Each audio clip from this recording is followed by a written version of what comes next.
બાદશાહ 1, 2, 3 અને 4. ચારે 12 લાખની ચોરી કરી. 12 લાખની ચોરી કરી એટલે કેટલા પૈસા આવે? 3 લાખ. અને 1 લાખ, 2 લાખ ને 3 લાખ. અને 1 લાખ, 2 લાખ ને 3 લાખ. અને 1 લાખ, 2 લાખ, 3 લાખ. આને હોત હાલો ને 1, 2 અને 3. હવે એમાં પોલીસ વાળો જોઈ ગયો.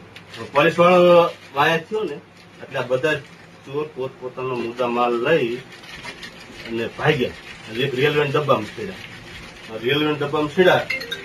પોલીસ વાળો વાયનો ઈ ભાઈ નો ખાઈ ગયા. પોલીસ વાળો વાય જોઈને ચોર નહીં. મૂડી વિચાર એવો કોઈ શબ્દ પ્રયોગ જ ન કર્યો મારા દ્વારા. કોને તમને બરોબર? પોલીસ વાળો મૂંઝાણો, ચોર ચાઈ ગયા, વિચારમાં પડી ગયો. પણ બધા ચોર એક હોટલમાં ચા પીતા હતા. બરોબર? સાહેબ પૂછી જઈએ.